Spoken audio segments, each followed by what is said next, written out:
Hello, I'm Willie George. Welcome to this edition of the Faith Roots Podcast. We're talking about how to deal with doubt. Doubt can be really troublesome, and a lot of people are trying to outthink doubt. You cannot outthink doubt. You can't get rid of doubt just by changing or trying to change your thinking. There's another way. And so I want to read to you from 1 Peter chapter 1, verse 13, which says, "Wherefore gird up the loins of your mind. Be sober. Hope to the end for the grace that is to be brought unto you at the revelation of Jesus Christ." Now, when Peter talks about girding up the loins, and Paul talked about the armor of God, and he talked about the loins are the mind. They are your thoughts. The loins are where your reproductive system is. And what you receive in your mind is eventually born into reality in some way or another. That's why Job said, "The thing that I greatly feared has come upon me. I feared it and feared it and feared it." He received it in his mind, probably spoke it, and it happened. And so it's a seed. Satan comes at your mind with seeds.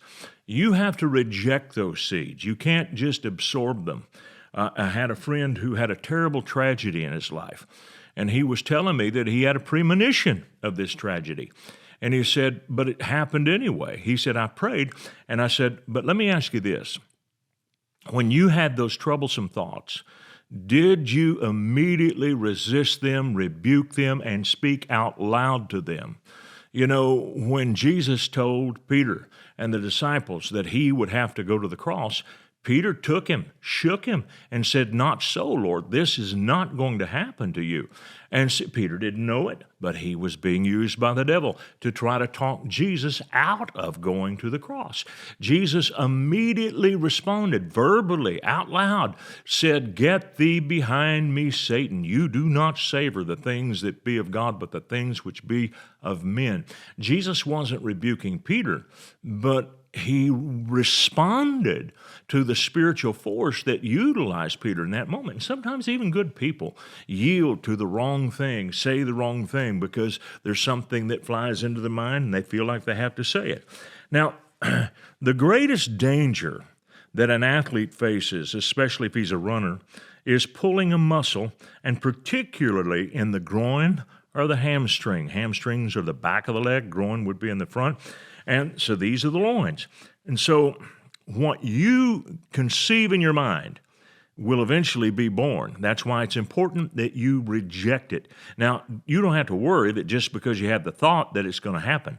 I've had all kinds of horrible thoughts about my children, about my career, about different things, and they didn't come to pass. I remember one time I was traveling to preach, and a thought came to me as I was actually in the jetway boarding an airplane.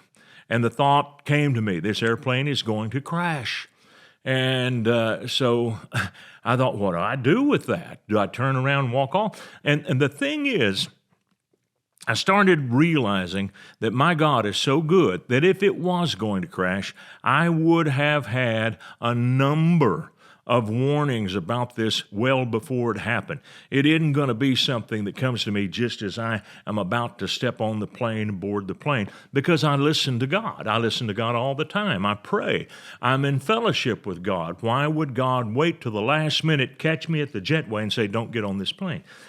So the thing I want you to see is a lot of people have these ideas that you just roll with these things, let them pass, don't pay any attention to them, shrug them off, but it's important to respond. Now listen, James tells us how to deal with the doubts that come to our mind. He said in James chapter 3, verse 2, "For in many things we offend all, but if any man offend not in word, the same is a perfect man," or a mature man, "and able also to bridle the whole body." Now pay attention to this. "Behold, we put bits in the horses' mouths, that they may obey us, and we turn about their whole body." We're so much weaker than the horse, but we can turn the mighty strength of a horse and turn his body completely around because we control their mouths. With James 3:4, behold also the ships, which, though they be great, are driven of fierce winds, yet they are turned about with a very small helm, whithersoever the governor listeth, or decides to go, whether he wants to go. He turns the wheel of the ship, turns a tiny rudder, and the rudder steers that ship. Now, the same thing happens with your tongue. There have been many times that I have had horrible thoughts come to my mind, and I realize, okay, I'm not just going to think these away. And I begin to speak the Word of God out loud. I say it so that I can hear it with my own ears. It is remarkable. It's remarkable how quickly my mind is completely subjugated by my mouth. Your mouth will control your mind. If you're having a difficult time with your thoughts, put the Word of God on your mouth. Now, let me show you how Christ illustrated the strength of speaking like this. You have to remember, Jesus operated perfectly in spiritual laws, spiritual principles. Therefore, he got much more immediate results. I'm going to read from Mark 11, verse 12. On the morrow, when they were come from Bethany, he was hungry. And seeing a fig tree far off having leaves, he came, if haply he might find anything on it. And when he came to it, he found nothing but leaves, for the time of figs was not yet. And Jesus answered and said unto it, No man eat fruit of you hereafter forever. And his disciples heard it. Now, they may not have paid a lot of attention to it, but they did hear that he said it. And the Bible says in the next little bit, here in verse 20, same chapter, in the morning, as they passed by, they saw the fig tree dried up from the roots.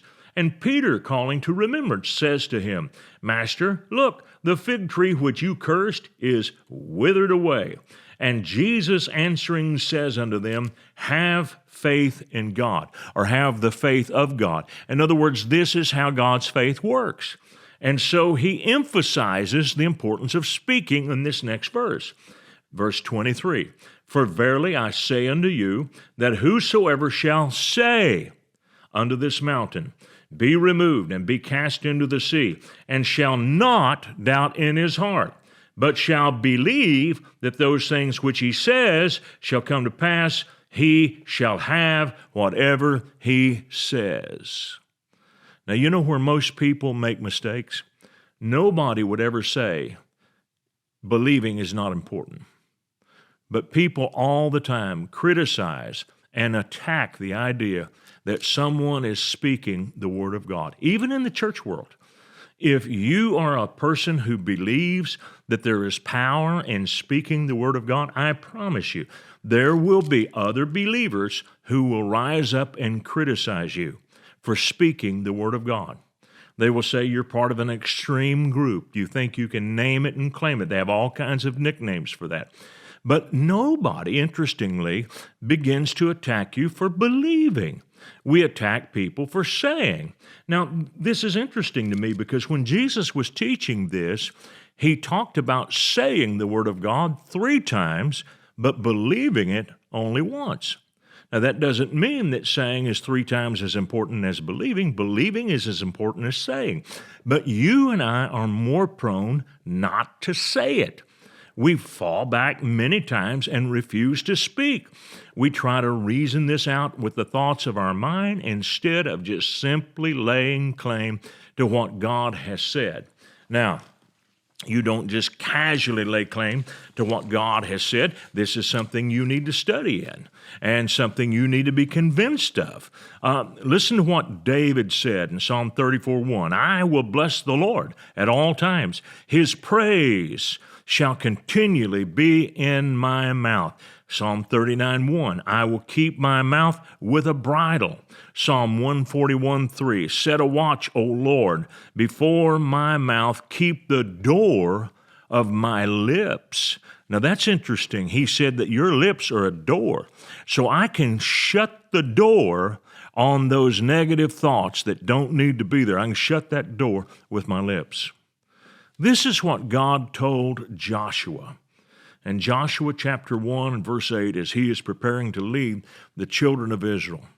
I love this. It's one of my favorite scriptures. This book of the law shall not depart out of your mouth.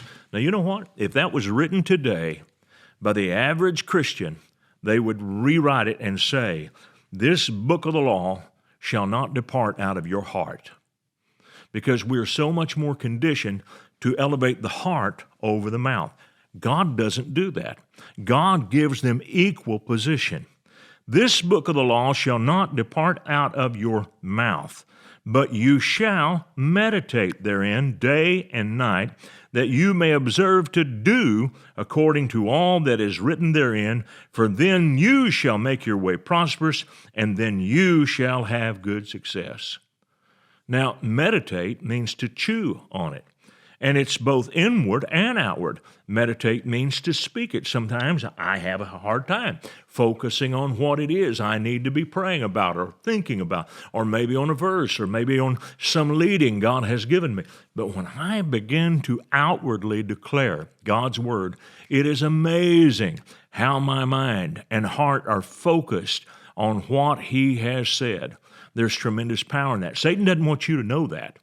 And that's why so many of God's children are riding that spiritual roller coaster, because one minute they're speaking what the Word of God says, and the next minute they're talking about how they feel or what their circumstances are or what the condition is of things around them. And you cannot give place to that with the words of your mouth. The surest way to be defeated in a spiritual battle is to begin to speak every negative thing that you're feeling. It will take you to ruin. And that's why you put a watch over your mouth. And it's something we have to continually practice. It doesn't come easy. But you can discipline yourself. And I have watched people, I know people who refuse to speak negative words, fearful thoughts. That scared me to death. I don't know what I'm going to do. Why would you say, I don't know what I'm going to do? You do know what you're going to do. You're going to trust God. You may not have the specific information. You may not have all the details, but you're going to follow the Lord. You have to choose not to start talking against what God wants to do. I'm not going to be confused. I choose today not to be confused. Instead of waking up in the morning and just beginning to let it come out of your mouth, I have no idea what I'm supposed to do. I'm so confused about my next move. Just because you don't have all the information doesn't mean that you have to embrace confusion. A person who's confused is opening up to darkness, spiritual ignorance. But see, when you say, I will follow God, I am His sheep, I follow Him, I know His voice. And the voice of a stranger, I do not hear. By the way, that's in John chapter 10. You need to convince yourself of that. Say that out loud. When you do, you're going to be blown away at how much more confidence you're going to have in your own relationship with God. Well, time's up for today, but I guarantee you we're not going to quit right here. We'll be back tomorrow. See you then.